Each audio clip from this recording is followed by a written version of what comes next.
All right. Good evening, everyone. Thanks for your patience. Welcome to our board meeting for tonight. Ms. Bell, can I get a roll call? Yes, ma'am. Good evening, everyone. Mr. Pinty? Here. Mr. Lee? Here. Mrs. Ian Garrett? Present. Ms. Tejada? Here. And Ms. Salahuddin? Here. And then also just to call out our student trustees, Trustee Lee, Irene Lee, Here. Trustee Murphy, Here. Trustee Garcia,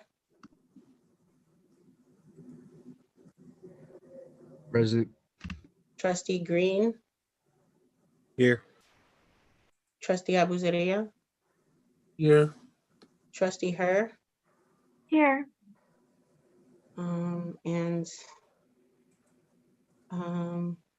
did I get everyone? It's hard for me to keep track. Am I missing someone? No? Great, thank you. So all the trustees are present. Moving on, can I get in, unless there's any changes, Dr. Deloria, to the agenda? There are no changes. Can I get a motion to approve the agenda? So moved. Second. All those in favor say aye. Aye. Aye. Any opposed? Awesome. Minutes, unless there are any changes, can I get a motion to approve the minutes? So moved. Second. All those in favor? Aye. Aye. Any opposed? Fantastic. The board met before this meeting in closed session. No action was taken. Going down now to item 11, which is recognition and commendations. Our 2020 Kent Awards recipients are in the house. The Giving Gifts Project in the JUHSD Adult Transition Program. So I'm going to turn it over to Dr. Gloria. Thank you. And Awesome. speaking of miracles, it is really wonderful for all of us to get together tonight and share one of the gems. We have many gems in our district, but certainly the Giving Gifts program through the adult transition is one of those. And during these turbulent and unsettling times, I'm really looking forward to this. So what I would like to do is share with you a video that the transition team put together along with April Hawkins, and it was showed at the Kent Awards 2 weeks ago. Have your tissue ready. And then when that video is over, I'll turn it back over to President Salahuddin. Jake, can you cue up that video, please? Hi, this is Carolyn Sobel and Kim Schroeder. We are two members of the JUHSD transition team that oversee this project. Jefferson Union High School District has been in a collaborative partnership with the Seton Medical Center since the 2005 school year. Volunteer areas of the hospital were established as work-based learning sites for our students with disabilities. In 2017, during the sale of the hospital, the Seton gift shop became vacant. JUHSD Transition Services saw this as a wonderful opportunity. The gift shop, managed by students, would give them an unprecedented opportunity to learn retail skills in a real-world work environment. The store was named Giving Gifts to acknowledge our mission to continually give back to our community. The store itself also evolved into more than just a shop. It became a classroom environment. In this supportive, kind environment, a real business emerged. Students are pricing items, checking inventory supplies, designing merchandise displays, and conducting retail accounting practices with real money. An emphasis is placed on learning customer service skills. Feedback from Seton staff and patients have been overwhelmingly positive. For example, patients have commented on how our space provided them a gentle and kind environment. Students also produce their own creative merchandise such as planters, candles, and blankets. Crafts are made in their homeschool classrooms and then sold in the gift shop and have become very popular items. Our team would like to acknowledge all the support, both in volunteer hours and through financial contributions, that made this project possible. Parents, teachers, volunteers, Seton Medical Center Business Administration, community businesses, the ARC of San Francisco staff and clients, the JUHSD School Board, our business department, our superintendent, as well as our administrative staff, work together to make Giving Gifts a success. Through their support, our students have gained valuable vocational skills and build a foundation for future success.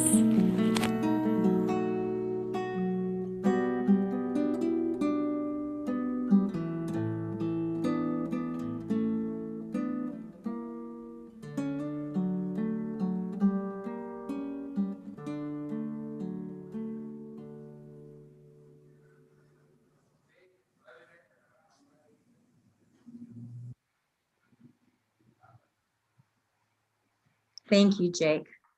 President Salahuddin? Thank you. So I know that video showed during the Kent Awards, our virtual Kent Awards this year, and it was one of the videos that received some of the most comments and was one of the most talked about videos post Kent Awards. Everyone talked about how fabulous the program was and how it brought tears to their eyes as well. So I don't know if we're going to have anyone from the actual program speak before we get into thanking all of you from the bottom of our hearts for all the work that you do, but I don't know if any of the representatives that are here would like to speak about the program a little bit. Well, I just have a little thank you. I have a list of people I would like to thank because without them, we wouldn't have been able to make this happen. So thank you, JUHSD board members and our superintendent, Dr. Deloria, and everyone here tonight to acknowledge our wonderful transition services program and for also nominating us for the Giving Gifts San Mateo Kent Awards. Giving Gifts is actually a dream come true to anyone working in vocational education. To actually have a place to teach retail skills and business skills with real customers is actually icing on the cake. This award goes out to all of our superstar students who have been the ones to make this project happen. We provided the tools for them to use, and they were the ones that built Giving Gifts with their thrive and enthusiasm to learn new skills. This project would not have existed without the other members on our team. First, thank you to Seton Medical Center for allowing us to grow in your caring and inviting environment. You took a chance on this new business, and that has allowed our students to gain experience in areas of confidence and self-advocacy, which takes them a long way. Thank you to the ARC of San Francisco for your collaboration in this project and for believing in the same goals that we do. A big thank you to Marcia Murphy, who is here tonight, a former vocational specialist who had faith in making this project happen from the very beginning. Your perseverance got the door open for business and a new adventure started in our program. Thank you as well to Ruthie Seaman, who is here tonight, for all of your hard efforts in supplying the store with your beautiful quilts, your gift baskets, and many other unique treasures that we had in the store. We couldn't have done this without your cheerleader approach for so many things. Thank you also to a few adult transition teachers, Tracy Thomas for her wonderful knitted hats and scarves that kept all our customers warm in the wintertime, and for Danielle Messer for preparing her students for work that day. Thank you to Carolyn Sobold and the students at Westmore High School for their very popular cactus plants, blankets, and handmade candles. A big thank you to John and Tim Hale for volunteering endless hours of keeping the store open during holidays, weekends, and days that we could not be there. They also helped supply our store with certain merchandise, and which fully stocked our store, and donated quilts for our store raffles. Thank you to our amazing transition team, Carolyn Sobel, Dana Martina Moles, Emily Hansen, Kathleen Tanus, and Maria Valles-Lanahan for your ongoing support, guidance, and extra help. As you can see, this took a village of took a village of a kind, caring, and supportive people to make giving gifts popular and possible, and we are forever grateful to everyone who has made this happen. So thank you to everyone.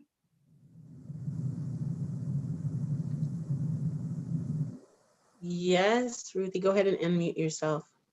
Yeah, I just really wanted to say that this whole program could not have existed without the genius who just gave all of us accolades when it really does belong in her lap. Kim is an extraordinary individual who is completely responsible for this whole thing. And I really want to make sure that she gets that credit going into this evening. Thank you, Ruthie. It took all of us. It took a team. Well, A you were the great team. genius here. A great team. Thank you. Thanks. Uh-huh. Opening it up for board comments. I'm definitely going to need you guys to use the raise hand feature for this one because it's a maze.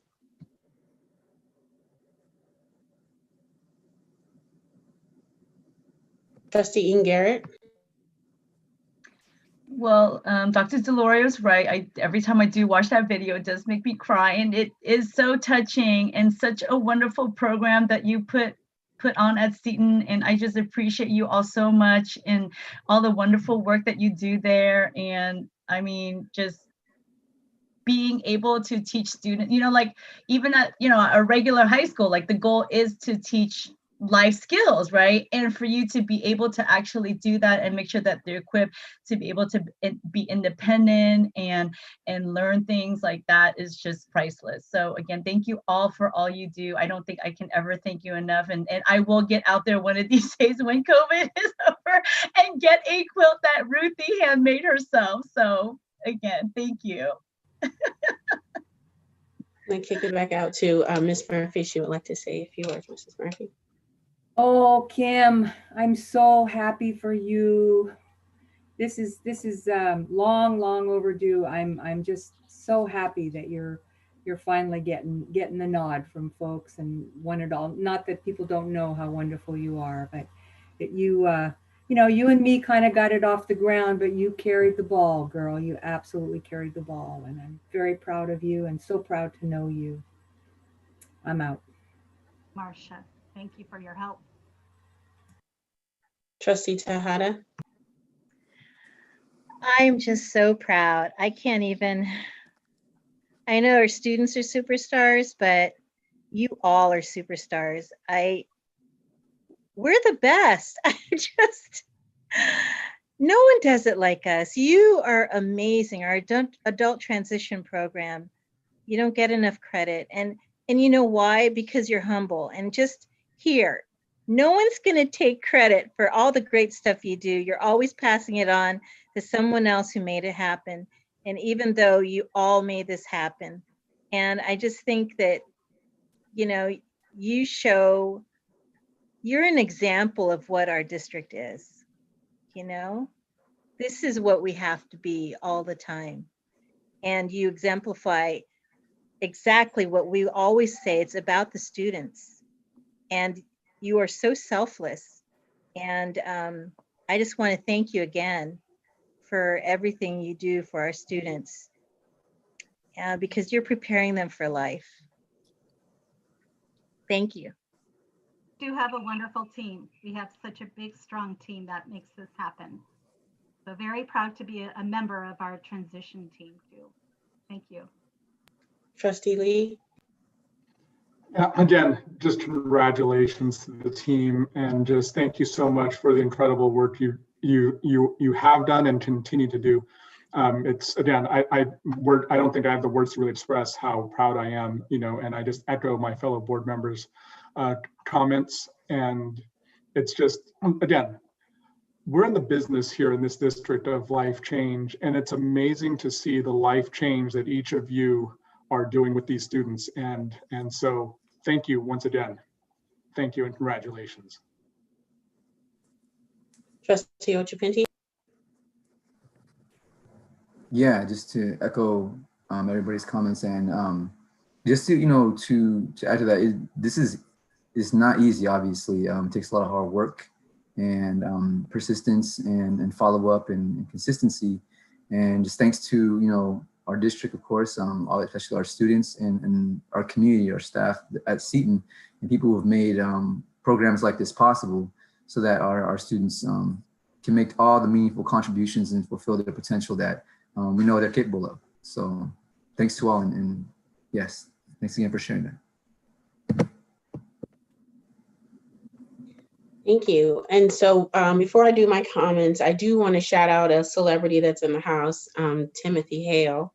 He was in the screen, but I think he may have stepped out. But if you don't know Timothy, that's your loss.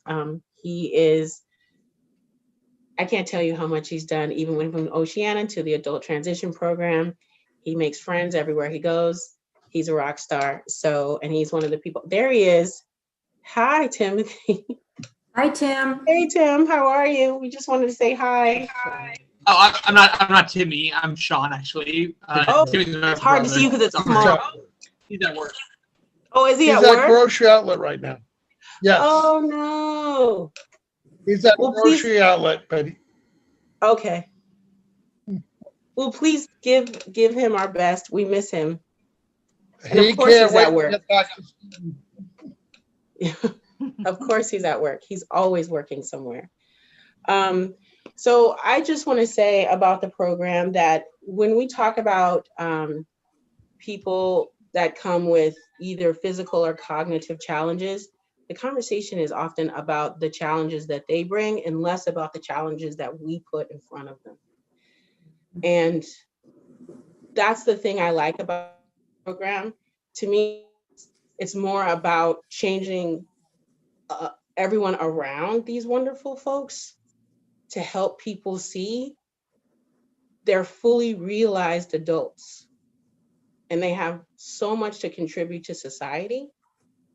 And we need to be more open about the spaces that we provide so that they can contribute and they're allowed to contribute in a way that they feel is best, instead of us always putting roadblocks in their way and telling them what they can do instead of opening up the world to what they should be able to do, and limiting their possibilities. So I think it's a two-way street with the store. It does open up opportunities for them, but it also opens eyes of so many people who come in the store and see that we need to be doing a whole lot better for a subsection of our society who we have placed in a corner and limited their possibilities. So that is the beauty of this program. And that is the work that you guys doing. It's so much bigger than the students. So I am entirely grateful to all of you angels, and I'm glad that you guys are finally getting the recognition that you all deserve. So thank you and congratulations. Unless there's anything else.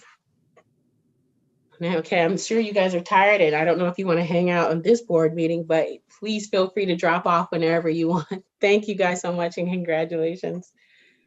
Thank you again. Thank you so much. We have a great district and I'm very proud to be part of it. So thank you. Thank you. Thank you all. Thank you. I feel the same way. All right. I like when we start our board meetings off with things like that and recognitions in that way. And so now moving on to our board report, starting with our student trustees. Trustee Green.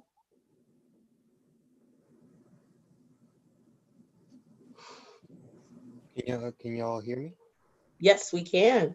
Nice, it works. Alrighty.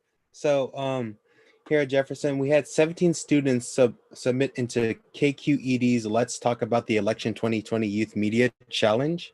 And this is about students who record themselves talking about issues like climate change, immigration and healthcare, or the economy. Then we had sent out surveys to students on distance learning so we can better prepare ourselves for January. And our Wednesday attendance forms. As a student myself, we are still getting used to Wednesday attendance forms, but we're getting better at it. As of last week, we had 60% of the whole student body complete the Wednesday attendance forms. That's about it from myself. Thank you so much, Trustee Irene Lee. So at Westmore, last Wednesday was the end of our second progress report. In a lot of classes, students seem to be stressed and exhausted during this time since there's only like 1 month left till like finals for us in case. And a lot of teachers seem to be stressed also because they're not covering as much as what they're expecting to cover, and they seem a little behind. And at Westmore, one of the teachers are holding a college essay writing workshop where any senior can attend and get some helpful advice, which is happening next week. I just want to take this chance to say thank you because during this time, there's not a lot of resources for seniors, mostly like as if we were at school. And Ms. Strickland has been sending out weekly newsletters to parents and students, which is also a good resource to find help. And for Westmore, we have Google Classrooms for each grade. If there's any updates or important messages, students see it there since Google Classroom is already their #1 source of communication for assignments. So it's like very helpful for students to find important messages. And senior portraits are taking place this week and next week. That's all I have to report. Thank you. Thank you, Trustee Garcia.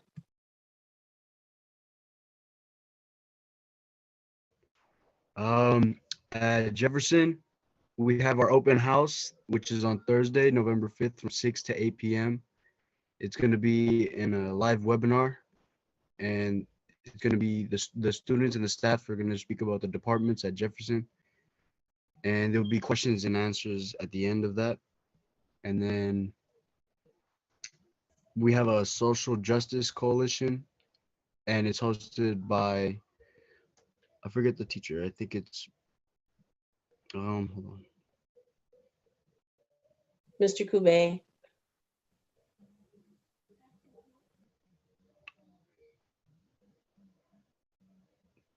What happened? My bad. I was reading. They sent me an email about it. Oh, it's okay. You can go ahead. You're good. But yeah, we have a social justice coalition at Jefferson, and tomorrow there's actually 31 students that are not going to be in class because they're going to be working at the election polls. So yeah, that's what we got going on at Jeff. Thank you so much, Trustee Murphy. All right, so at Terra Nova, I know last week we had a virtual open house. I was not in attendance for that, but I know to follow up with that, we're having student panels Tuesdays and Thursdays for the next 2 or 3 weeks for prospective students to talk to current Terra Nova students, just so they can get, answer questions, stuff like that. So I think that's really good to hear. Today there was a virtual club fair. I wasn't in attendance, but from, I've heard from those who were there, it was, good event trying to, once again, keep that sense of normalcy and community in this time. And then coming up, we have some, for the seniors, some, college application workshops hosted by the College and Career Center. So I'm happy to see that the College and Career Center, along with the counselors, are still supporting students, in their pursuit of higher education. And I know it's hard in these times, but I'm, glad to see everyone's putting in their effort. So that's good to see. And that's all I have to report. Thank you, Trustee Absidia. At Westmore 2 weeks ago, we finished up our virtual club rush, which was held over 3 days. And that was good for clubs to get the word out about, what their clubs are doing this year and like their plans and how they're adjusting to virtual club meetings and all that. Next week, the WASC committee will be visiting Westmore to reevaluate it, I guess, since Ms. Strickland filed for an appeal. And there's not much else. I will say for me personally, teachers have been very accommodating and understanding with their deadlines and all that. So I think that I'm glad that there's a lot of empathy going around in distance learning, and that's all. Thank you. Thank you. Trustee Herr? At Oceana, we had our open house 2 weeks ago, and it was very successful. The students from ASB spoke for the majority of the time, presenting on athletics, ASB, gradings, and senior X projects that we have. And I think the only minor technical issue that we had was not having a specific background that we had chosen, but that was it. And the last half, we presented a series of videos the teachers had recorded where they briefly talked about their class. And I did not look into the attendance reports recently, but participation in classes has definitely changed since school started, and more students are experiencing microphone issues, and it's really hard to tell whether it's real or not, and it's a drastic change. Oceana has decided to get rid of interim week, which is when students at Oceana can earn all of their elective credits for obvious reasons regarding safety, and we are currently brainstorming what to replace that week with. And we might change the school schedule a little bit. Currently we increase the break times by 5 minutes and decrease the class times, and we might increase the break times even more, or even add a nutrition break, or even increase the class times, because it's really hard to balance it out. It's either longer classes and shorter breaks, or shorter classes and longer breaks. So it's a little difficult right now. And that is all I have to report. Thank you. Thank you. I think I hit everyone with our student trustees. Moving on to Trustee Pinty. Yes, thank you. Good to hear from the student trustees and a lot of what's going on campus, and even an update on how we're doing in terms of distance learning. On my end, I wasn't able to make the open house as well, but looking forward to seeing how we all can transition through this with our partner districts and our high school district, as we kind of look into planning for the future, which is kind of hard to do given that we don't know what's going to happen tomorrow and onward throughout the semester. There's been a lot of ups and downs, obviously, this year. On that note, at this point in the semester and even today, Feliz Dia de los Muertos, Day of the Dead, for those of you who are aware and celebrate life. Death is a part of life, and this is a celebration of life. And just noting that this year, we've lost many people due to violence and due to virus, and that we are still here and we will honor each other that way. But no matter what happens, day to day, we say tomorrow, that we lean forward in a positive way to make change in a way that we honor those who are with us in their spirit, and to honor our best intentions in making that possible in our community.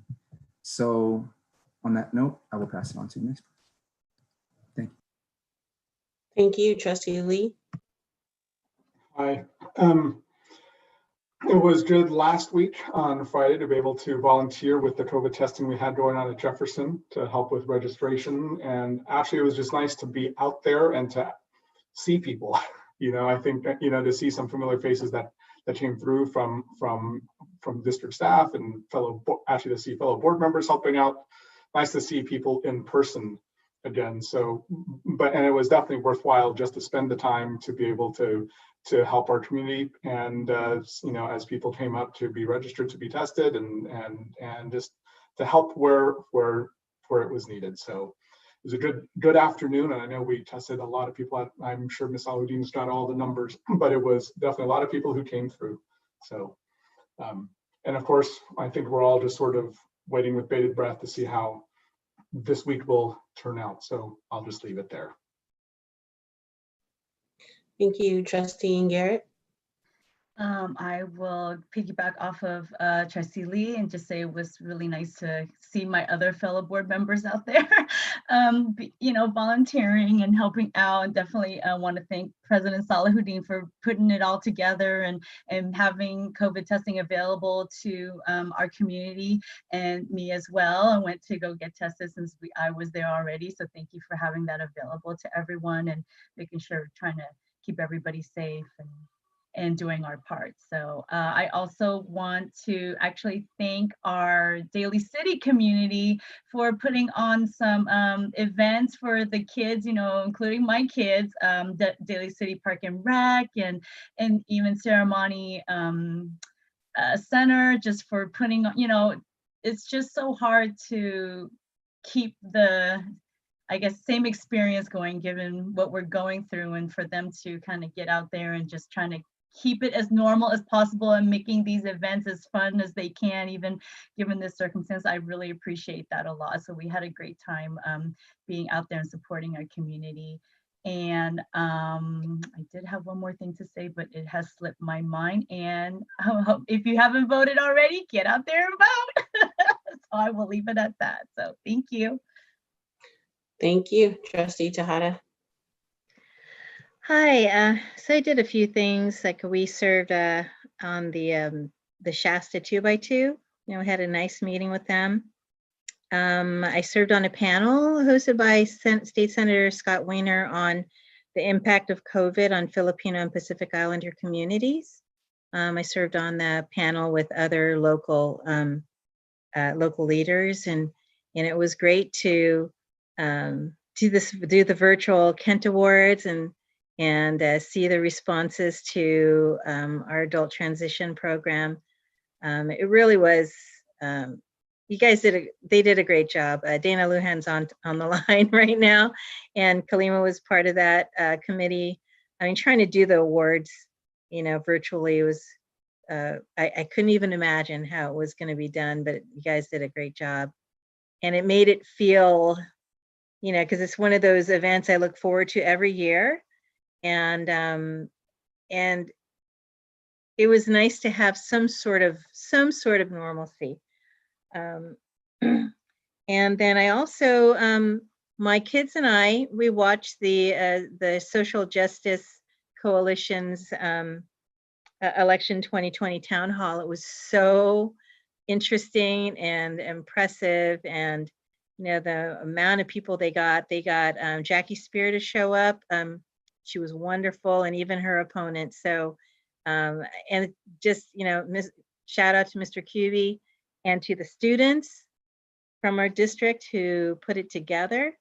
It was just really great, and it got the conversation going in our household because we were working on our ballots at the same time. So it really it resonated for us.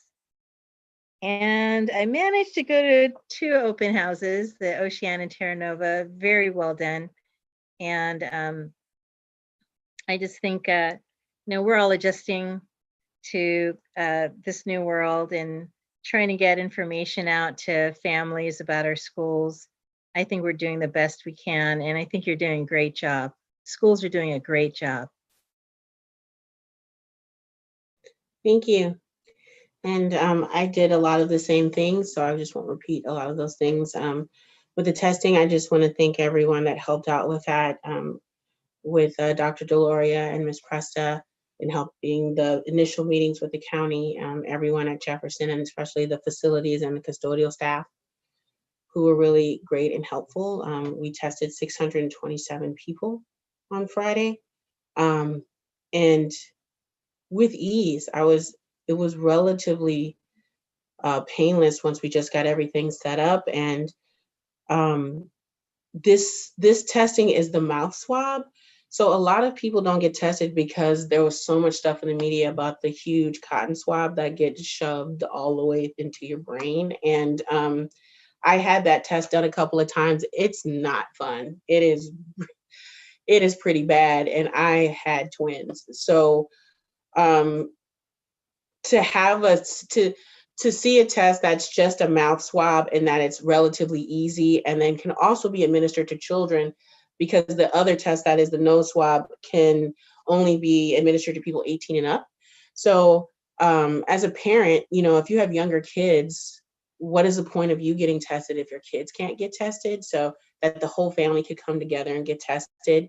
I really was proud of the district, and I think it's the thing that's needed, in order for us to figure out exactly what the spread is like in one of the areas that we know is a hot zone. So we have informed data before we make a decision, which I know we're going to talk about later and return to school. There's been minimal testing in our community, especially in the areas that need it. And, you know, it's been 7 months in and we're still waiting for the county to do it. And I don't know if it's done unless we do it ourselves. So it's sad that it has to be done with volunteers, but it was one piece of it got done. And then also voting. One of the reasons why we're here is that, you know, we need to vote. And California, we're very blessed to live in California. Even if you're not registered, you can still go in and vote and walk into a polling center. The district office is a polling center where you can go in and vote in person or drop off your ballot. And I know a lot of people in California think that it's just about the presidential election and don't vote because there's already a lock, but there's a lot of extremely local and state propositions on the ballot that really could use your vote.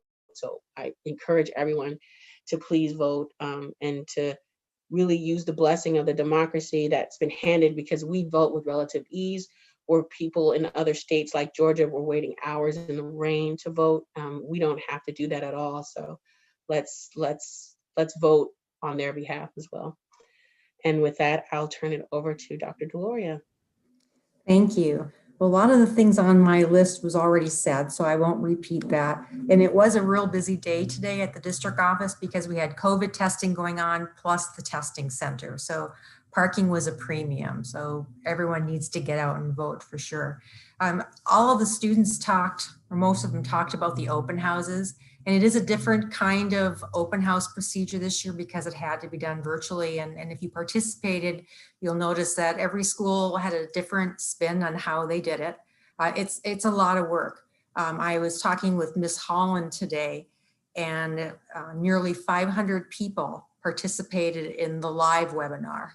And it's hard to know how many people are actually accessing the videos because each of the schools recorded, so those people who couldn't or who wanted to hear things over again would be able to click on a link and see that. And you know, part of open house is also giving students opportunity to shadow. So each can't really shadow, but each of the schools are doing things in different ways. You heard about Terra Nova doing some student panels, and so everybody has a way for students to participate. I do want to give a shout out to Ms. Basuino, because half of this work, of course, is the work that the principals and their teams do for those families who want to come to the site and hear more about it. But there's this other piece of outreach to our partnership districts. And typically we have a team of people who actually go out to those districts a number of times and share information. So the workload has been much larger this year, and I just want to thank Ms. Basuino for all of that work. We're going to have kids coming for 9th grade next year, so that's a really, really good thing. And I just want to leave it, you know, I think I'm down to 17 days. And although we got the good news last week that our county moved to a less restrictive tier, if you've been paying attention to the news at all, we have hot spots all over the country. Including California. There are countries that are shutting down. We've heard about England and the Netherlands and Germany and France and Italy. So now is not the time to get lax. Just because we move to that less restrictive tier, we all need to continue to wash our hands, wear our masks, physically distance, and of course, avoid any kind of situations of crowds. And I'm really pleased that the testing worked out last Friday, because once we start to bring students back, whenever that date is, we have a plan. Ms. Presta will talk about it later in action of how we're going to get our staff tested once a week at no cost to the district or to staff. But we can't require students to test. So I think if we can get in this habit of offering something in our school district, it's a way. Our parents have been really good. When we put asks out to them and say, please consider having your students tested, they'll do it.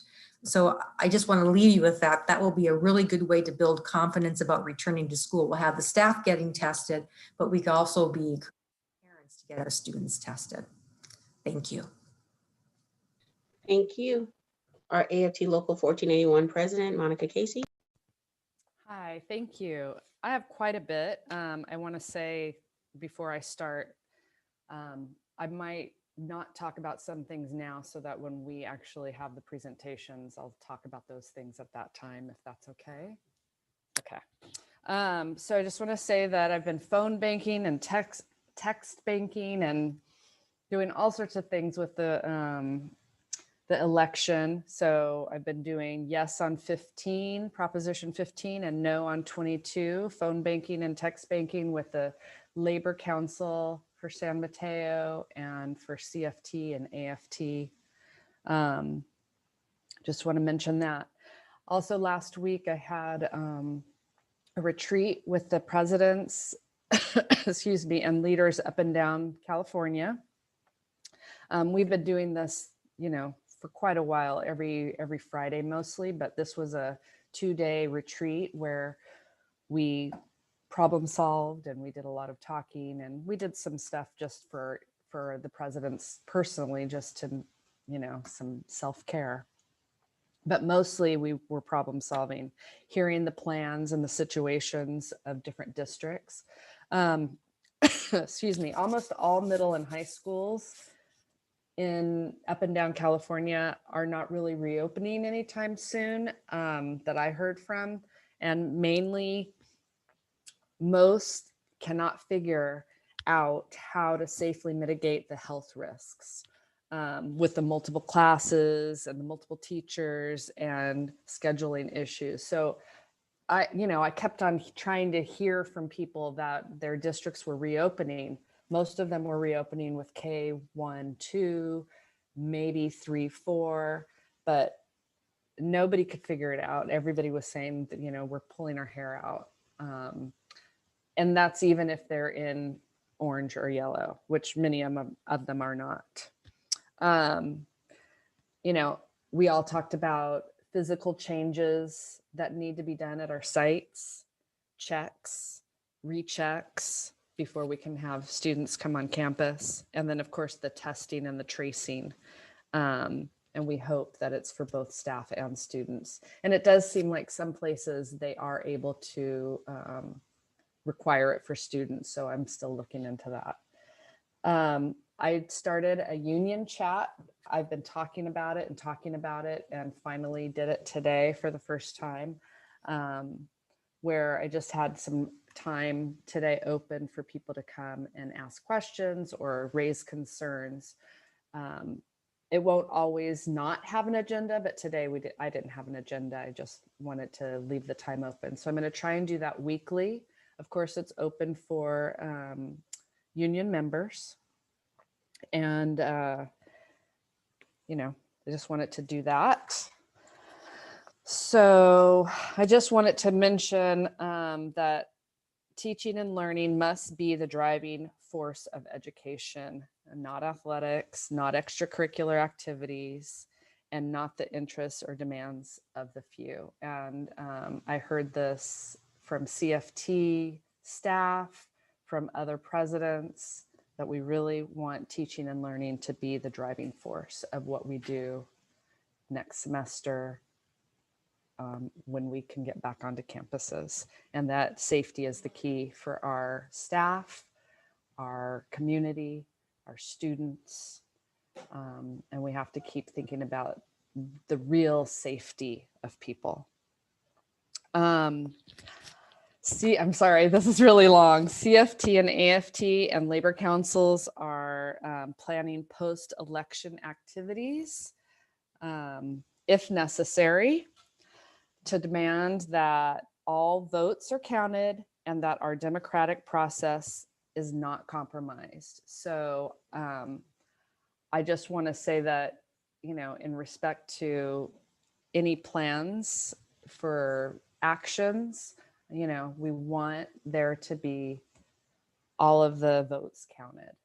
And that's not one side or the other. It's just reality of what we want. Can you turn that off, Annie? Because I'm hearing feedback. Thanks.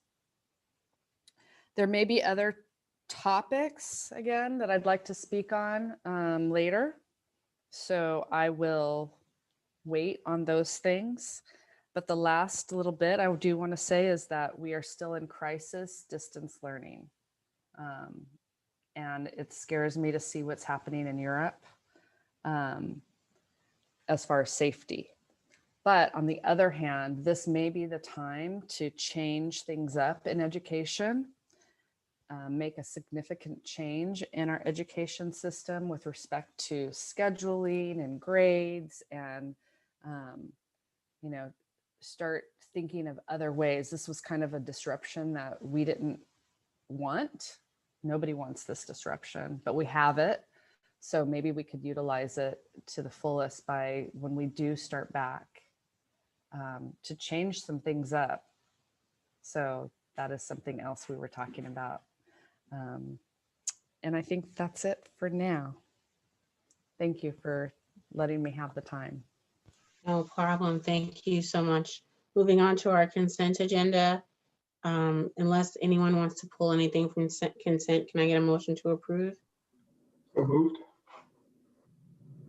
Second. All those in favor say aye. Aye. Any opposed?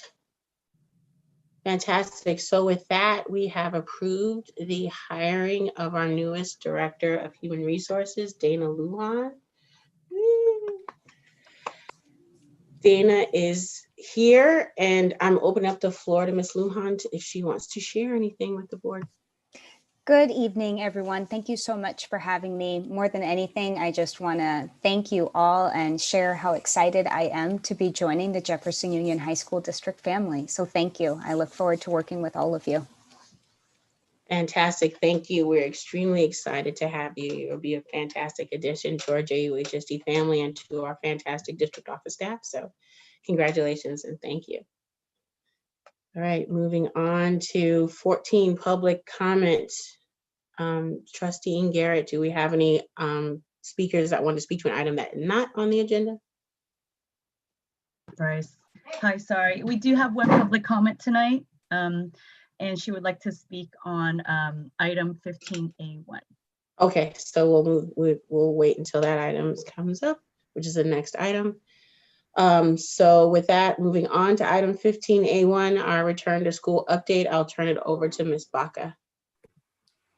Good evening, President Salahuddin. Good evening, members of the board. Tonight, I will be sharing a brief presentation on the potential return to school plan, so we can start a conversation about what spring would look like. Share my screen.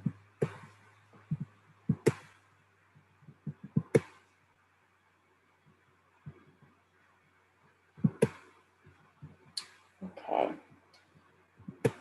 So the purpose of tonight's presentation is again to have a discussion on the gradual return of students during the spring semester. And I just want to show you and remind you of the 4-tiered color-coded system that tracks counties by the number of COVID-19 cases recorded each day and the percentage of positive cases out of the total number of tests administered, both average over 7 days. So an update as of October 27, 2020, San Mateo County is in the moderate or orange tier. Ms. Baca, can I? You have two windows open right now, and we can't see the full screen. Sure.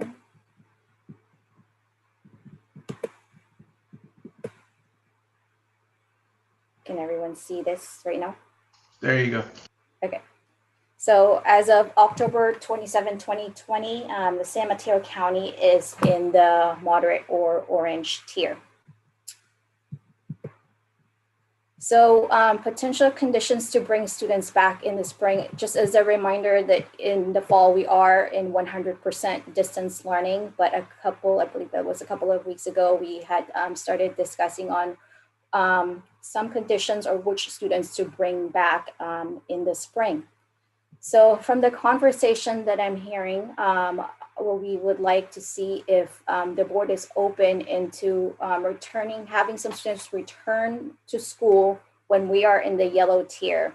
But that's for the San Mateo County and also the San Francisco County, which is our neighboring county.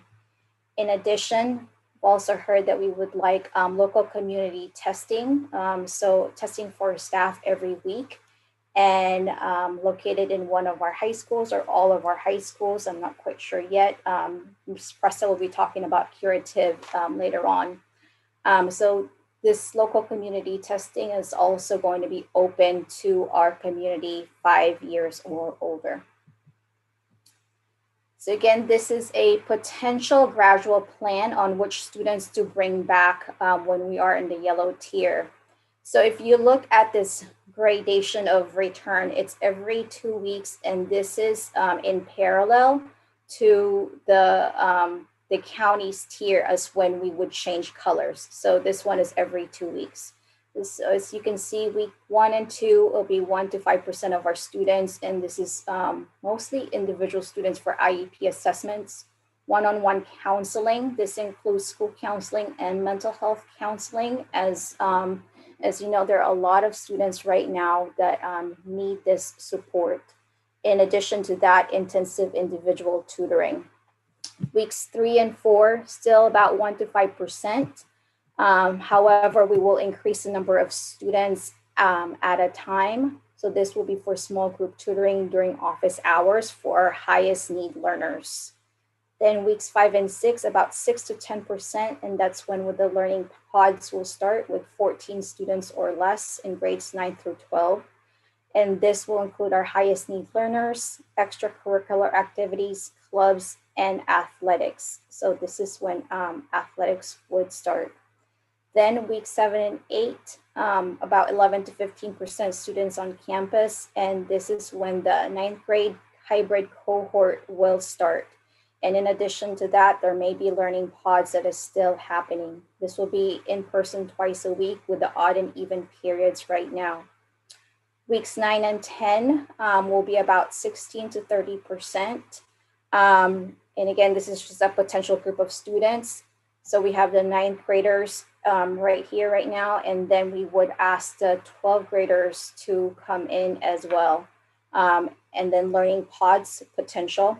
And then weeks 11 to 12, about 31 to 50%, where we have all of our grade levels, grades 9, 10, 11, and 12, will be attending in person twice a week with the odds and even period.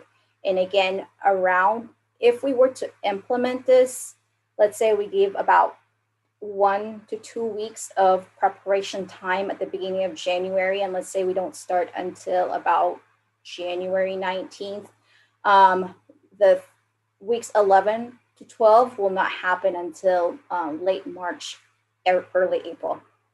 So with that, I'm going to stop my screen so we can have a discussion. Okay. So Ms. Salahuddin had to step away for a moment. Do we have any questions for Ms. Baca? Mr. Lee?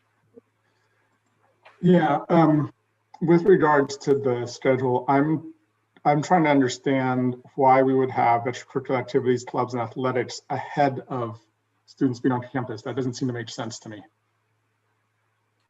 So what I am hearing after speaking to several staff members, administrators, is that there's different needs at the same time. So of course, we want to prioritize teaching and learning, but also for some students, their extracurricular activities or athletics may be important to them. So again, it's just an idea, and that's the rationale, is because every student has different needs and as to why they are in school. Thank you. Trustee Absidia. I know I think this was mentioned at like a previous presentation. But would we re-examine like the division of cohorts? Because I know that for some classes that I have, there's like 9 kids in the first cohort and then 18 in the second. So that's something that's being looked at. Dr. Deloria, you want to speak to that? I do. So just a reminder, it wasn't on the screen, but there's going to be a percentage of students who are going to opt into the 100% distance learning as well. So Mustafa's comment about take a look at who's in the cohorts, we definitely have to take a look at that. But it's after you pull all those distance learning out. The other thing I want to remind everybody, if you look at that slide, those are some possibilities. We're required by the county to, when we write the plan to bring students back, it has to be very incremental. When we were talking about bringing kids back in the summertime, we were talking about going right into hybrid learning. That can happen. You have to do things in little bits and pieces. In terms of the athletics, we don't even know what CIF is going to do about what they're going to do about athletics. And when you take a look at the country going into hotspots now, I'm really questioning what they're going to do in December. I find it hard to believe as this country and other countries are surging in their second wave, I find it hard to believe they're going to make that decision. But also, as those numbers start to go up, I wouldn't be surprised if California and the county changes some of their rhetoric again. So that's why that caption on the bottom, we still will have to hear feedback from the county, from the state, from our staff, etc. I hope that helps clarify some of the issues. Trustee Murphy? So just to get a little clarification, San Mateo County is in the orange tier right now, and this proposed plan will take over as soon as we enter the yellow tier, correct? It would happen second semester. Okay. Trustee Absidia, do you have you had another question? Yeah, just one more. So, and just 1 second, the adult trustees, I'm sticking to the students first, and I'll get to you guys. I see some of you have your hands up. So in the case that we get that there's like a COVID case in the district, would we just have to pull the plug on everything, or would it be like the individual school sites? So in that case, Mustafa, we would be following the county protocol for contact tracing. And this is what's so difficult for high schools because one student sees 3 different classes during that hybrid model. So there has to be contact tracing. And so there's very specific guidelines in terms of when you close a school and when you have to close a school and when you have to close a district. So we would be following those protocols. Thank you. Ms. Casey?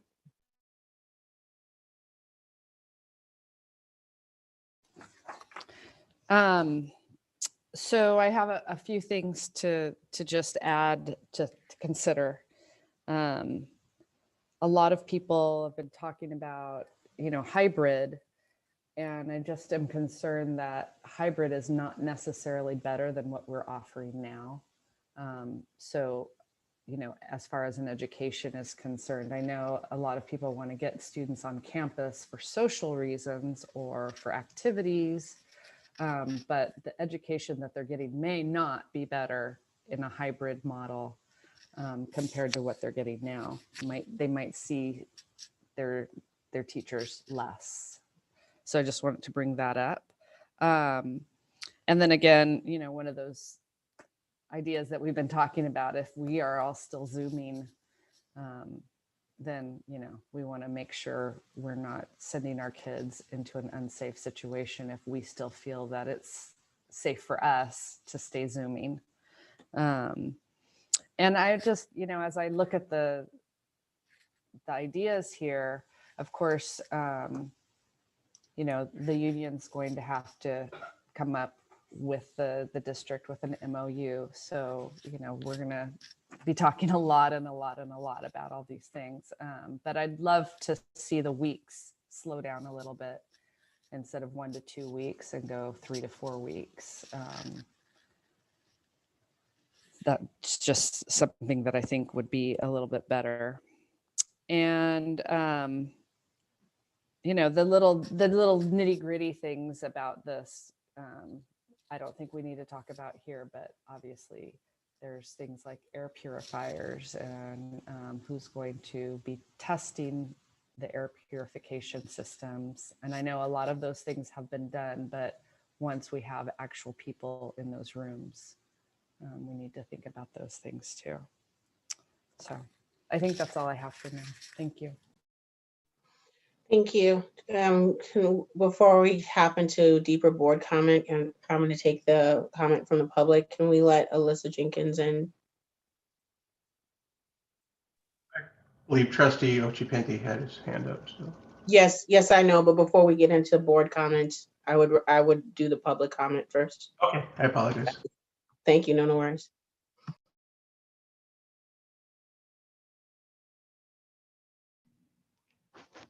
Hi, how's it going? Good.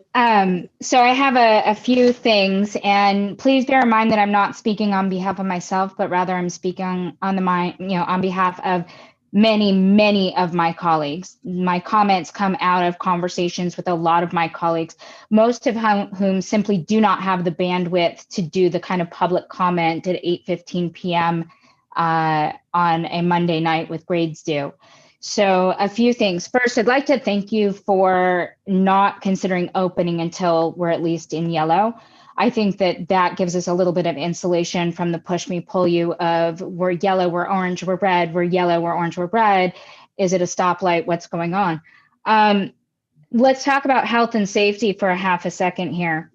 So first of all, as Monica Casey said, 2 weeks in any given stage is not enough. When it takes 14 days for symptoms to come up, potentially 14 days to register a positive COVID test, we don't have the ability to measure the efficacy of one stage of reopening before we've already moved on to the other, potentially putting staff, students, and families at greater risk.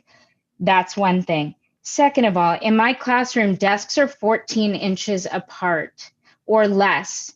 I can fit 8 students socially distanced, 2 on one wall, 2 on the other, and 4 scattered in the middle. My largest class is 33 students.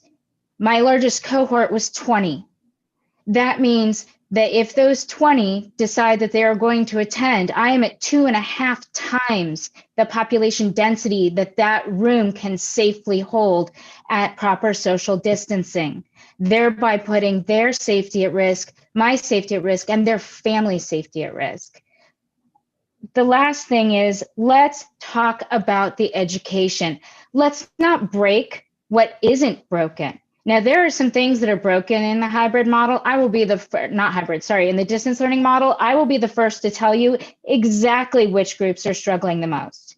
That said, not everybody in any given group is struggling, right? Or they're not struggling any more than they would be if we started plunging them into this synchronous, asynchronous, synchronous, asynchronous, you're on campus, you're not on campus. That's the first problem, especially with freshmen. My freshmen think asynchronous time means that there is no school.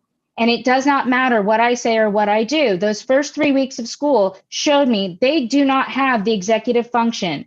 Even the higher level of them do not have the executive function to effectively educate themselves on those asynchronous days. And that's what hybrid means. But let's say we're hybrid with half in front of me and half on a Zoom call, right? So they technically have contact with me 2 days a week the same way they do now. No teacher cannot monitor a computer at the same time they're monitoring the students in front of them. So what that means is that the students in front of me will genuinely get my attention, and the students on Zoom will get short shrift, which means that the students will actually get less of my attention, less of my feedback, because right now I actually invested in a large size monitor so that each of my students' faces is a reasonable size, and I'm monitoring body language, I'm monitoring engagement, I'm chatting with them privately, I'm chatting with them publicly. I cannot do that if I am simultaneously teaching up to 20 people in front of me. Ms. So Jenkins, be I'm sorry, mindful of the the 3 fact minutes is that up. you I'm could sorry. potentially break the pieces of things that aren't broken while trying to fix the pieces that are. The solution in my mind is learning pods, to the extent that those students would still be doing their at-home learning, but would be in those larger spaced out environments like the cafeteria, the gym, the library, the extra size classrooms like the band room, the drama room, those spaces where they Melissa, can you're over your 3 minutes. and So be if you could- monitored. If you could, yeah, you're over your 3. So if you could That's just wrap just what I want to kind of put out there. So hopefully you guys hear me, because I noticed you talking and I'm getting nervous. No, it's okay. We can hear you. It's just that I can't she hear was trying to you. give you the warning that you've gone over your 3 minutes.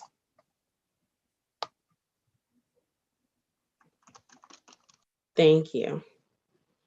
Okay, so I'm going to open it up to board comments now. Trustee Pinty.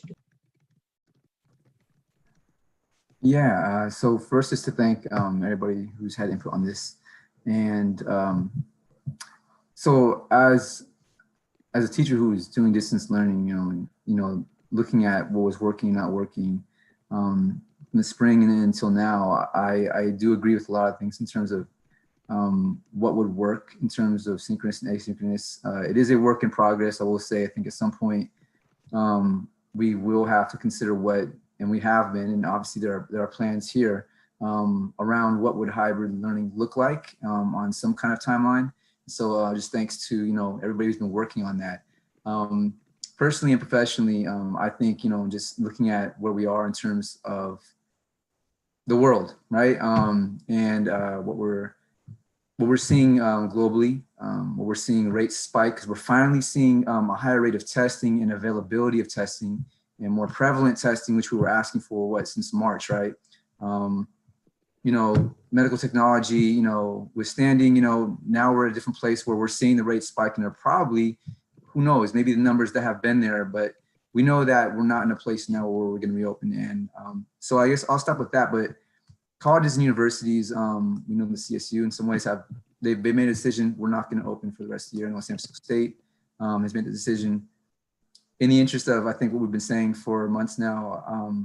I'm in no rush to consider that in terms of like a viability. When we talk about the yellow tier, I think it's really important to note too that we are next to San Francisco, and to understand the logistics and what cities and counties do to support us. I guess my question would be how we're correlating our reopening or projected reopening along with what's dependent or contingent upon what kind of resources we have to reopen. Because I know we have a budget. I know we have a certain outline of what kind of supplies we think we'll need. But I think there are so many variables still that we're looking at in terms of COVID and the spread and the danger with that, that it brings up all the logical considerations around our work, right? As educators and as students and as families and as society's reopening, where jobs will be or not be, whether the eviction moratorium will be renewed and how families can cope with that. There are a lot of variables that I don't think are just contingent on tomorrow's election per se, but on our ability for our district to be prepared for all these things in person. And so I guess my question would be, how are we correlating when San Francisco City and County reopens based on their resources, how we're going to deal with that, and how our city and our county are going to be, our cities and county are going to be supporting our district if we're even considering this, because I'm not sure if the budget and resources align that way.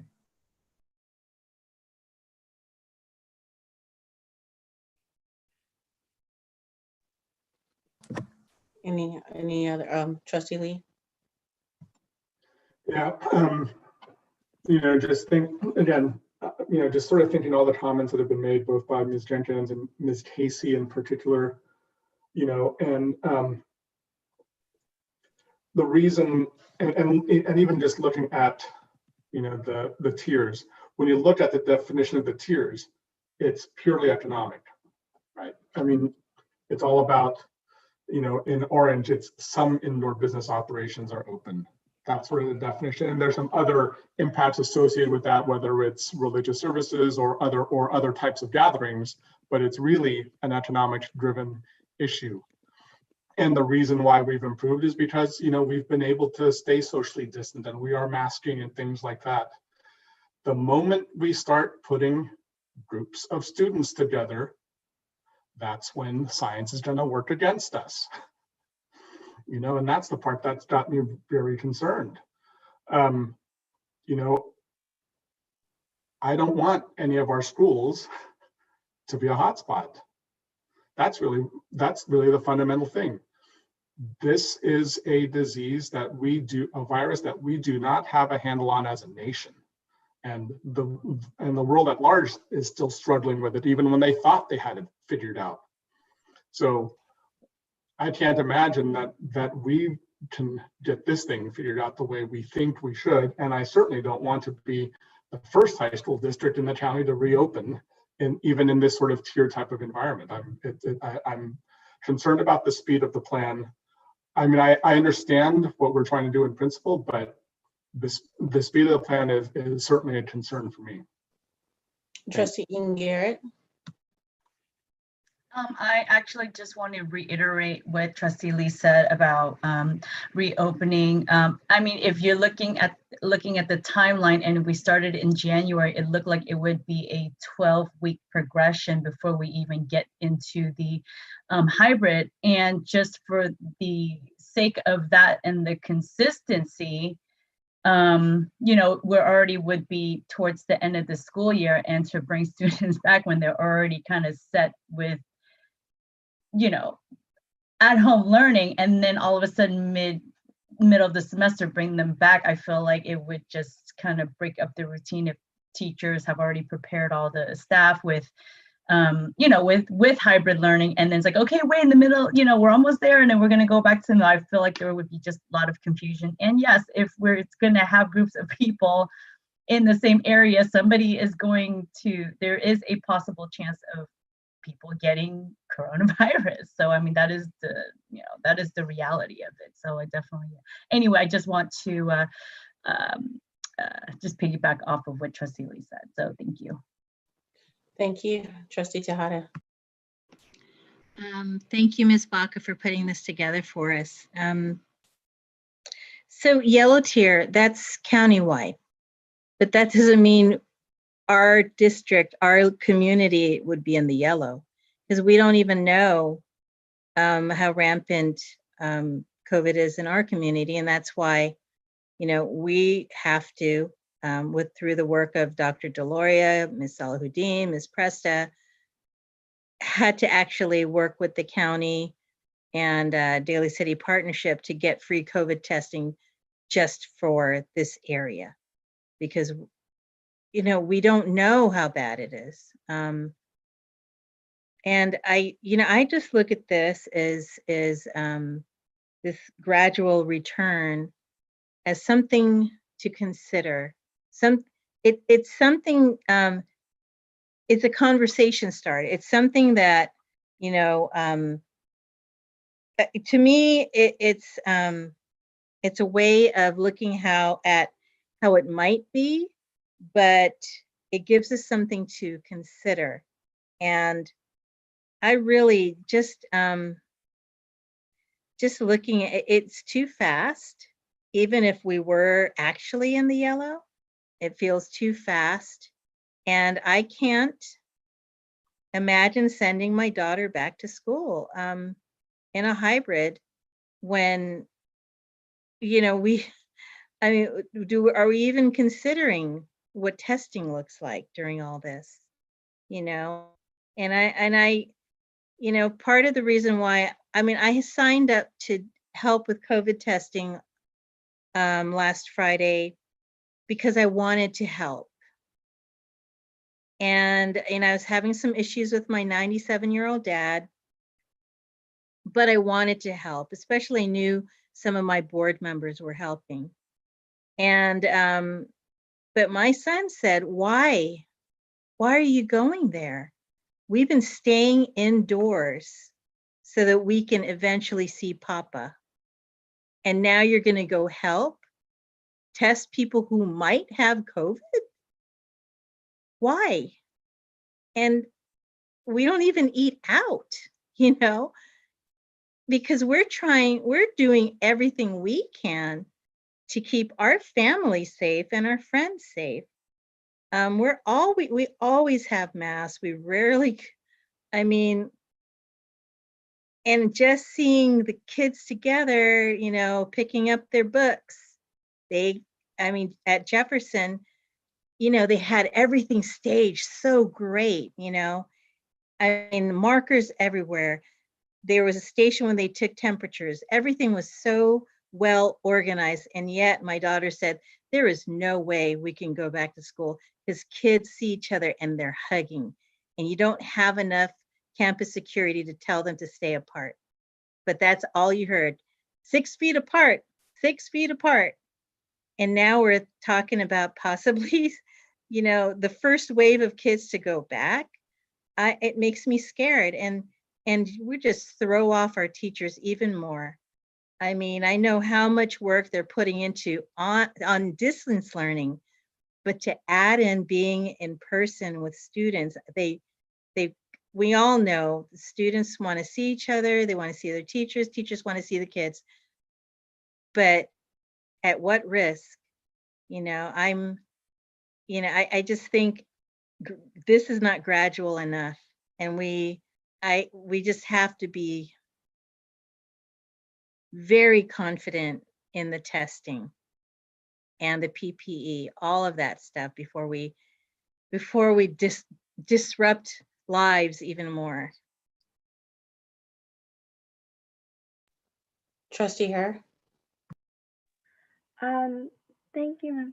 Doctor, for the presentation. I feel like as much as I really want to go back to school, and I know that other students have told me they wish they were at school for physical contact or to be around people, I'm really worried because the teachers are still adjusting. I don't think anyone's adjusted, and like Ms. Jenkins said, to have some students in distance learning and other students in classes, that just sounds really chaotic.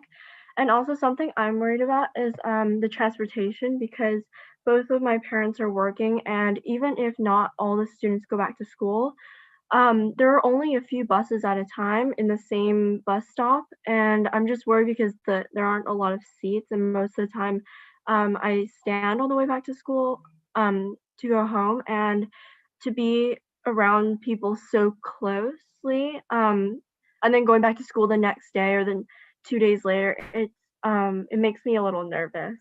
And that's all I had to say. Thank you. Thank you. So I have a couple of questions and comments. I agree with, trying to arrange my thoughts. So I agreed with the decision that our feeder district, Jefferson Elementary, made, and that we've already made and just to reiterate that to wait until next semester before we open up, and the timeline that Ms. Baca gave made sense to me if certain things are done. And so that's kind of where my questions are around. So to piggyback on Trustee Hurd, transportation, Samtrans is getting really hit hard, and and they've already telegraphed, smoke signaled, every form of communication that they can, that they're not going to be able to provide busing for us. And if they can, like, how many buses would they be able to provide? Would it be enough buses to get folks to Terra Nova, to Oceana, et cetera? How do we handle that? To get more information around how the cohorts are going to be divided and how many people are going to be in each class. I know that we merge cohorts so that the students would be able to see their teachers more often during the distant learning in the semester. So I think there's two pieces around this, like getting a clear understanding of what those cohorts would look like, and how many students would be, like, what are the maximum amount of students that would be in person in a classroom whenever we do decide to open up, and how many different teachers would they see? Because I don't think we have them in, because I know the suggestion for high schools was to have cohorts in pods, and we all were like, is that even realistic? Can you master plan that? And so do we currently have that in place to where we have cohorts that are seeing the fewest touches of teachers, or do we have groups of kids that are going to be seeing multiple, teachers are going to see multiple groups of kids throughout the day? So it's just is it just like regular school, but just smaller classes, or are we also limiting contact, is what I tried to say in the longest way possible. another question for me is really communicating to parents, because I think there is a misconception that when we say we're returning to school, that we're, hopping in a time machine and going back to pre-COVID, and that's not what this is going to be. And so really making people understand, like, what are we talking about when we're talking about the new in-person, and what the new reality for in-person, whenever we decide to get there, is going to look like, so people understand that. These are a lot of questions, and I will type these all up and send these to you, but I'm just saying it out loud since we're in the meeting.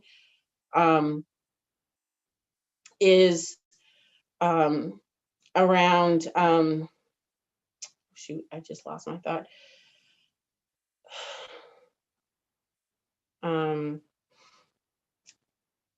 So how are we defining safe? Because I can't forget what I was going to say this, but this is another point is, I know the county has their metric, but their metric is based on very limited testing. And it may not be testing that is reflective of the entire county. And it's also through negotiation with the state of California to continually change the metric, right? They're getting passes on certain things because, as Trustee Andy Lee talked about earlier, their focus is more on the economy. And we've seen that in other countries that have done this well, and in San Francisco, they have put a priority on other services and held the economy back so they can keep spread down so that they can open schools. And Dr. Moreau of the county was very clear that he is not following the San Francisco model, which is more restrictive on business so they can get schools open. That is not what he's doing, right? We know that every time they open business, cases go up. And so I wish that have more priority in the county on what do we need to do to get schools open safely, instead of schools need to open because that's part of the plan for the economy, right? So I would prefer not to use the county metric and see what we can do to create our own metric and put continued pressure on the county to give us more information. I was looking at different counties' dashboards. Alameda County has their dashboard broken down by zip code. That would be huge for us. They also have their testing broken down by race and ethnicity and by zip code. So you can see in your zip code how many people have been tested, also how many people are testing positive. So we're just, as a county, choosing not to give school districts that information. Alameda County is giving it to the public. If they don't want to make it public, to continued advocacy to at least give it to school districts, so we're making judgments based on actual facts and science, and not on this skewed metric that can be negotiated with the county. You can't negotiate safety. And so using the time right now to see what we can do to, before we get to next semester, using this time now to really work on all these things, to see what we need in order to open safely, and try to put as many of those pieces in place as possible, so that when we do hit a place where we have decided this is what safe looks like, people feel safe coming back to the schools. And I will say that does include robust testing that is done regularly, and not just because you think you may have it, to get people in the habit to get tested every 2 weeks. And we can only do that if we're helping provide the testing. And I know that, there's fear of having testing on a school site, but those, again, there's also, everybody should be afraid of COVID. And I'm not minimizing the risks, but there's also safe ways to do things. And the testing on site, if you're a volunteer, was done safely. We're outside. It was no different than a drive-through graduation. People had drive-through graduation. Students got out of cars. Students walked around outside of cars with their masks, with staff. We have the food giveaway program, where we have our own teachers and staff walking to multiple cars, getting information.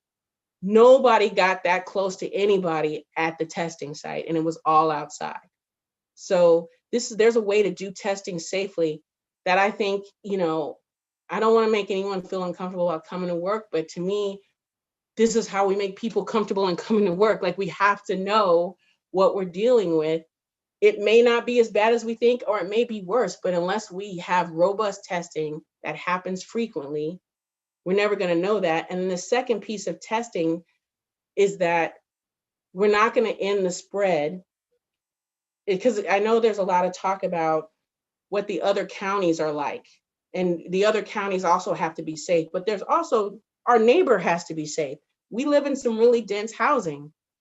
If our students are living next door to somebody who doesn't have kids in our school system, but is positive for COVID, they can give it to the students. The housing is so dense here. I live in Westlake. I mean, our neighbors joke that, we can cut a little hole in our wall and hand stuff off to each other. I mean, we are packed tight in here. So we have to have community testing that's bigger and broader than just our students, to ensure that everything is safe for when we all come back. And so these are the things that I'm thinking about, and we're not going to solve it all tonight, but I'm hoping, like Trustee Tejada said, this is the beginning of the discussion.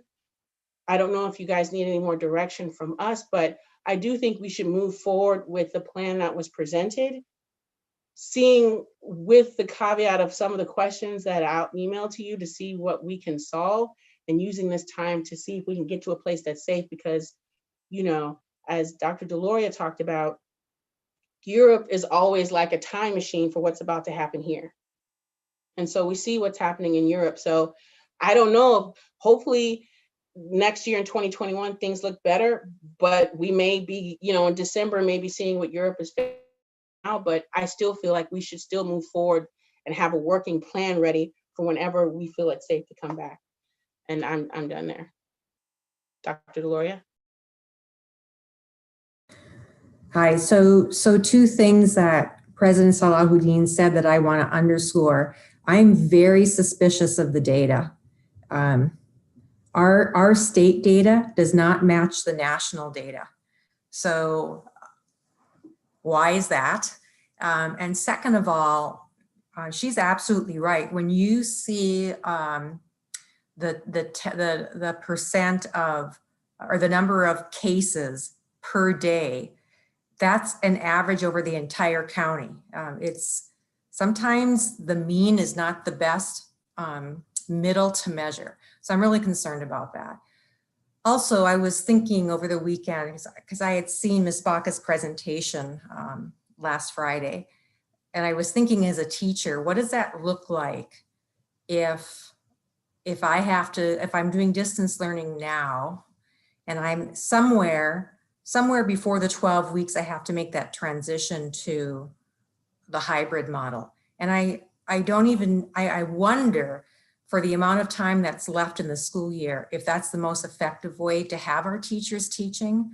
And so just a suggestion, we don't have to make decisions tonight, but I wonder if the board might be more interested in staying in that distance learning model, but be open to a more careful plan of some of those special groups who are truthfully really suffering right now. There are some students who absolutely have to come back, and it's not just the English learners. It's not just the students with disabilities. We have 9th graders who just haven't made connections. They're in a completely new district. We have 12th graders who are failing, large numbers of seniors who really need some help, and everything in between. So it's not an either or. The other thing we might want to consider is staying the course all year in distance learning, so that we're not pulling teachers back and forth and back and forth. And I do worry that as those numbers go up, that if we started in that hybrid model, we might have to go backwards. And so it might be worth it for us to, I can't speak to what the other high school districts are doing, but staying with distance learning for the year, but have a plan, a very careful plan, how we could bring some of those small groups back. Yeah, that sounds good. Ms. Casey?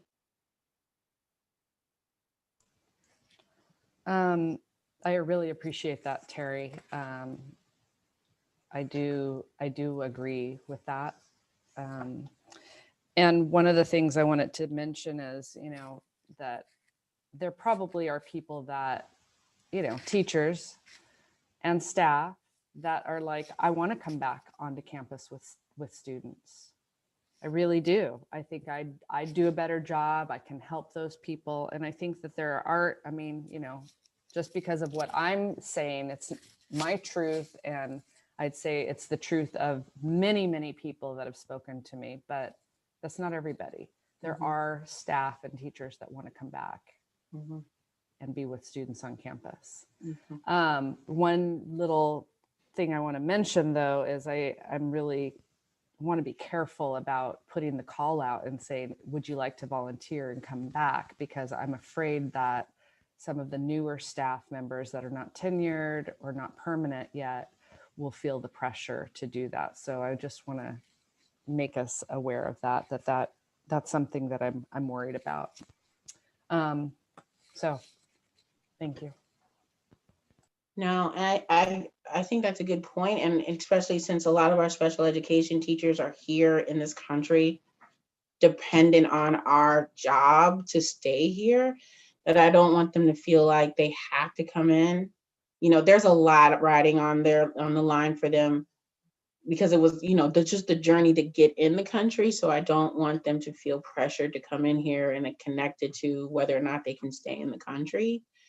So just really being sensitive to that, and anything that we can do to make people know that, if it's a volunteer, I don't know what the call is going to be, if it's a voluntary call, that it is truly voluntary, or, what the plan is going to be on how we're going to staff those. I'm not entirely sure yet. And I'm sure no one is entirely sure yet.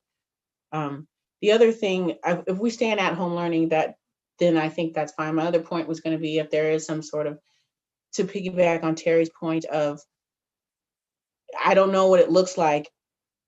The teachers have enough on their plate, so can they teach in person and at home at the same time? And trying to do another shift in our educational system after so many shifts. I mean, I'm just thinking we're going to burn them out. So whatever we can do to stay the course and just get better at what we're doing and try to fix what we're doing so that it works better. And then, as you're saying, reaching out, what can we do to help the ones that we know are struggling and offer them more support? And if that means bringing them in, how do we do that safely? And when, and how do we determine what does safe mean? I mean, I think that's one of the biggest things for me, is how do we determine as a district that we're safe? Do we have all the filtration systems in place? The PPE, can people get here safely? What are we going to do before and after school to mitigate spread? All those things, like how do we define safe? That's all I have. Thank you. President Salahuddin, did we maybe want to poll the board to get some direction? I mean, would everybody like Ms. Baca to go back to the table, work with the team, and come up with an alternative to the plan she presented tonight based on distance learning for second semester?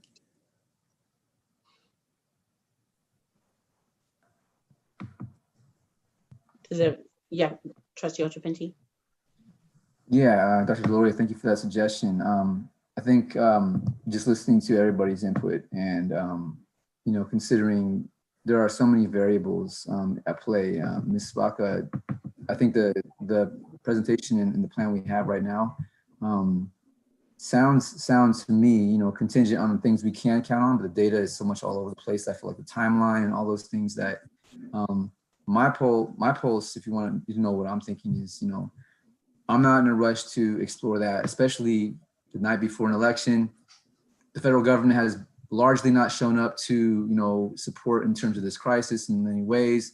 Sad to say, but it's true. And so if those things change, we could see things change maybe on a larger scale nationally or statewide, but this virus is kind of ahead of our planning, right? So I would say the plan looks pretty sound to me, but I would I guess hold off on implementing anything. And I think taking a poll based off of our staff and faculty and our community, our students and families, and Ms. Casey, as she pointed out, just hearing that from the district, that would be where my pulse would begin. But I think that, ultimately, like President Salahudin and everybody was saying, the county's numbers, the state's numbers, a lot of those things are not concrete. So I would say we should wait and maybe Right. revisit a month from now or something. So yeah, I think we need to start working on a plan now. That doesn't mean we implement it. I just think we need to start working on the plan so that when we are ready to implement it, we have something to implement and that we do have the time to get the feedback from everybody. So we need to start in my opinion, we need to start working on that now. I'm okay, like the board has already said, we don't want to open until next semester, and I'm sticking with that. And then the rest of the board can give their feedback on that. I'm also saying that, I know we're waiting on CIF, but I don't see how we play, like, I know most of this is around football. It's an airborne virus. I don't see how we play football this year. So, and I know that's hard for a lot of people, and that's not a reflection of our commitment. I don't know many districts that have a football team at a school that's as small as Terra Nova. I mean, I think that the budget is a reflection of our value and that we continue to fund these things because we know how important they are. But we can only do so many things at once and keep everybody safe. And I think, talking about athletic conditioning next semester is one thing, but playing an actual sport is an entirely different thing. So for me, I'm kind of not leaning towards doing any sports until we have everything else education-wise locked down. And Dr. Deloria's plan sounds good to me, and looking at a plan to deal with our most at risk. And really, how do we do that safely? Because our most at risk are the most at risk in both of these areas, right? In education and in possibility of catching COVID. So how do we do that safely for the students, the community, and our teachers? I agree with that, and really work on a plan to how do we do that safely. Anyone else okay with that direction? Trustee Lee. Yeah, I would concur with that. I like your suggestion, Dr. Deloria. And it really fits in with what Ms. Casey said, I think, much earlier in the meeting. Teaching and learning must be the driving force, not extracurriculars and not athletics. I think we need to focus on the best way we can continue to deliver instruction. Here, once again, hearing what Ms. Jenkins said as well, and the fact that we just need to, one, ensure that our teachers can deliver instruction in the best way possible without unduly burdening them. So a plan that can accommodate that, and the idea of, some of the higher risk students, certainly that's something we should at least be considering at some point. But I do appreciate that suggestion, Dr. Deloria. Because I mean, it's not just about getting through this year, it's the years after. We know how hard it is when we lose more than a third of our staff. And, I don't want to go through that again. So how do we get through this with our staff feeling safe and still do, education to the best of our ability? So again, I think that Dr. Deloria's plan of at-home learning for the majority of our students, but bringing in our most at risk and trying to find a plan for most at risk works. Are we okay with that direction? Trustee Tejada, Trustee Garrett, student trustees as well, please speak. Yes, I absolutely agree with that. I agree with that. I just can't, Yeah, what is safe, right? And let's not, we've already been disrupted, and to cause more disruption with too much uncertainty, just not worth it. But we do have to have a plan, and we need to work on that now, even if we don't go back full time, if we don't return next year. And only certain students do. We just have to plan now because it's already November.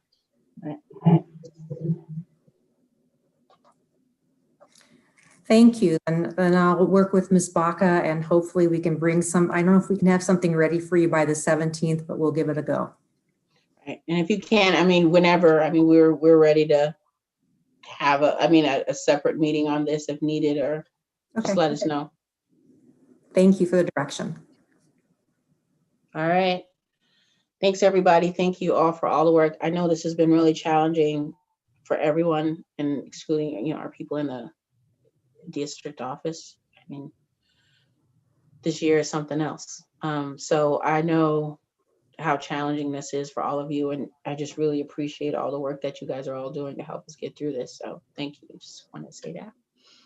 Moving on to our board policies. Anyone have any comments on the policies? Are we okay to just put them on consent to approval? Good. Trustee Pinty? Okay, yes. Yeah, thank you. So 15B13 revises new state law, AB 272, regarding cell phones. And so I took particular note to this one because, I mean, as a teacher in the classroom with students using cell phones, for years it has been used as both instructional technology, to create some traction around learning, of course, as a distraction. But our revision to it doesn't necessarily align with the law specifically, just that law authorizes us to do something. But our update, or at least our current policy, still oversteps it in terms of confiscation. Cell phones are still kind of treated as, or in the same bracket as prohibited items like weapons and drugs and whatnot. So I feel like either one, we need. Well, just really quickly, just to clarifying, the way I read it, this gives us the authority to do it, but it doesn't mean that it is it just authorizes the board to have the ability to do this. It doesn't mean we're doing it. Our policy says that, but yeah, I agree. But our policy actually goes beyond that, and it hasn't. I'm not sure if it has been updated. And Dr. Lori, if you want to speak to it, I had a lot of concerns around it, but I just want to see, in terms of the language that was included in it, if it has been changed, or if it's just what has been updated or changed since our prior policy. So, well, you can see when you look at the PDF, because I have the red line version in, so you can see what was changed. The only thing that we already had an approved policy on this, remember, several months ago. It's not posted to Gamut yet, but you did approve it. What's different this time is that it now aligns with Title IX, and those were the only changes that were made. And it's absolutely true. It does give authority for what you can do. I'll be honest with you. Most teachers have a cell phone. There are times kids bring out their cell phones. The teacher asks them to bring it out, but when they're supposed to be away, they're supposed to be away. I guess that's all I can say about that. Yeah, I understand that. Thank you for that clarification. Aligning with Title IX that should be done, obviously. What my concern is, and I understand this has been a standing policy, is, as we're moving through COVID and we're in distance learning, cell phones have always been, in my experience, an integral part of students' educational experience. Whether it's a distraction or not, it has become increasingly a tool for learning, especially through distance learning. And so even when our students don't have access through Wi-Fi hotspot, and we provide those through Chromebooks, it's probably the single most important tool that I've seen my students learn, and maybe our student trustees can speak this as well. And it's certainly something that we can revisit onward and moving forward. But I feel like as we're moving through the 21st century, there are a lot of concerns that bring up the criminalization of using a cell phone in the classroom. It can be a distraction, but a lot of times students will not give a cell phone over to a teacher, and that will cause further conflict. The student will be sent out of the classroom, and it leads to equity issues. And so in terms of suspensions and expulsions and discipline, I've seen it been used, and I can tell you this not because of my own inclination to use technology and cell phones as instructional technology, but a lot of teachers have relied on that as a tool of discipline to say, well, if you're not gonna do what you're gonna do, I'm gonna have to take your cell phone. And I think we can all speak to this as educators, whether it is working or not in the classroom is a case-by-case basis. But in terms of looking at this policy moving forward, I would like to look at the language and change up some of that, because I think our cell phone policy is a bit outdated. Okay, and so we can, you know, we have the ongoing equity meetings, and we could look at the old approved policy, the policy that we had previously approved. That could be part of that, you know, because we're going to definitely start pulling policies and look at them. But for this purposes, this is only this is only updating it to reflect the law. So unless there's anything about that piece, I'm going to move on. Cool. All right, COVID-19 update, again, turning it over to Dr. Deloria. I'm not sure that anyone has anything to say. Ms. Presta or Ms. Van Rapport, anything that you need to update the? Just real quick, the food service program, we've been allowed to expand the program to include weekends and holidays. Excuse me. So we will start, I believe, the 16th of November, providing meals for Saturday and Sunday. And then over each holiday break, we will provide 7 meals on top of the regular meals that we provide, 7 meals to go. So I'm excited about that, and I think it'll help serve our community. Thank you. I'm also excited about that. So I'm very glad that we're able to expand the program. Thank you so much, Ms. Van Rapport. Any other updates? Ms. Presta, anything? No COVID update from HR. Okay, thank you. That is all. Fantastic. Moving on to Human Resources approval of contract with Curative.